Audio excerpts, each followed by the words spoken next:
Tara, wala na patumpik-tumpik pa dahil itong ating napakasarap na recipe ay kikiligin ka talaga dahil tatlong saging lang ang kakailangan rin natin.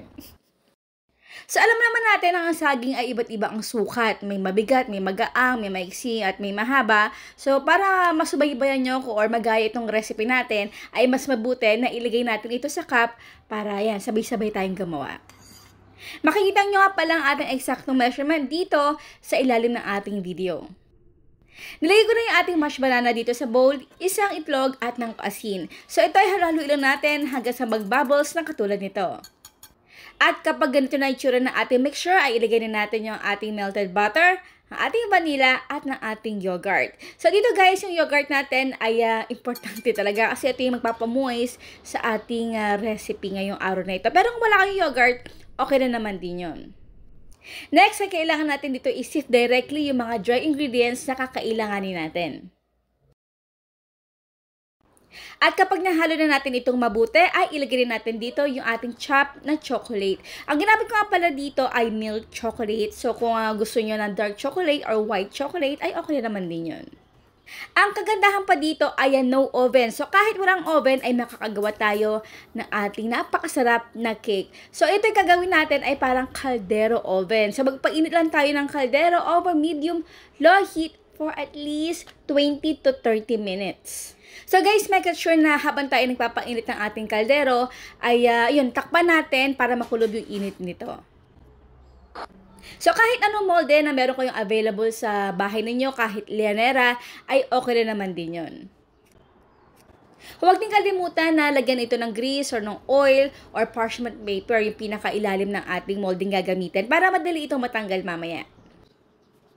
At after 20 to 30 minutes na pagpapainit ng ating kaldero, ay malagyan lang tayo ng patungan dito sa ating kaldero para hindi naman directly masunog yung ating cake na ibibake dito sa ating kaldero.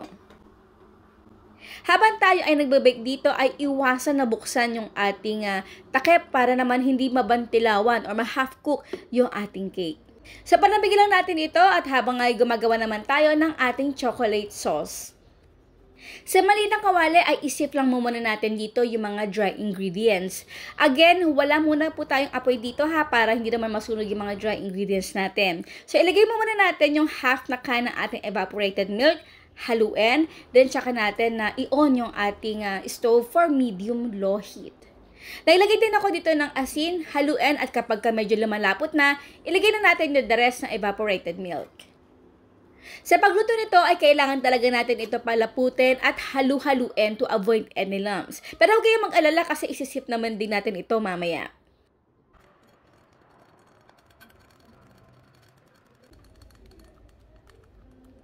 Yan, so diba napakalapot? Ayan talaga yung right consistency na hinahanap natin. Then ilagay na natin dito yung ating room temperature na butter. Again, haluin natin hanggang sa mag-melt na ito.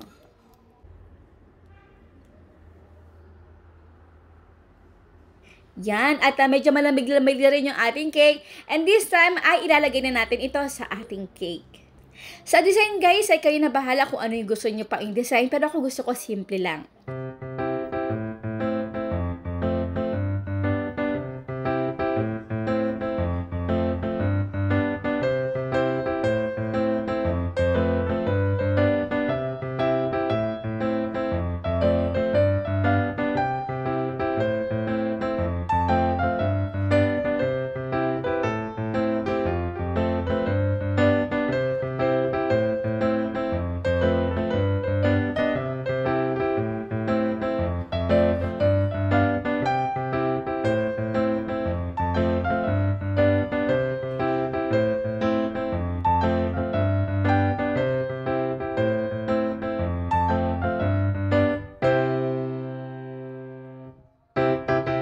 And now it's done, our no oven na napakasarap na moist chocolate banana cake.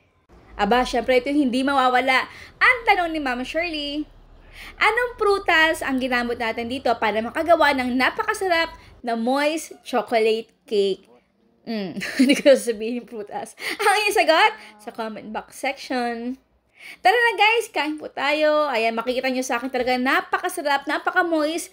At yung ginawa natin chocolate ganache guys ay napakasarap talaga, napaka-creamy at tsokolate. Alam niyo, lasa siyang talagang red ribbon at ala Goldilocks style ng ating tsokolate. Ayan guys, ang ating outro.